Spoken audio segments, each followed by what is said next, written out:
Hi friends, শুভরাত্রি বন্ধুরা। আজকে দেখো, আজকে আমার জায়ের মেয়ের জন্মদিন, তাই দেখো আমি এখানে বসে বসে কচুরি ভাজছি। আর এখানে দিদিরা সব কচুরি বানাচ্ছে বসে। আর এখানে যা দেখো কচুরি বেলছে।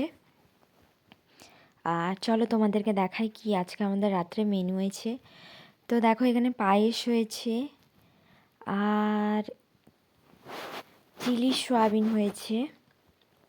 এই দেখো চিলি সয়াবিন এটা, আর ছোলা আলুর তরকারি এটা, এই যে। আর এখানে আমাদের সামনে দেখো সঙ্ঘ হচ্ছে, সামনে এই যে সঙ্ঘ হচ্ছে। আর এখানে ছেলেগুলা সব বেলুন ফোটাচ্ছে, এই দেখো এখানে বেলুন ফোলানো হচ্ছে। আর এরপরে আমরা কেক কাটবো, এই দেখো কেক কাটা হচ্ছে। এই দেখো সবাই মিলে আমরা কেক কাটছি, সবাই কেক কাটছে। তো টাটা সবাইকে, সবাই ভালো থেকো, আবার একটা নিউ ভিডিও নিয়ে আসবো।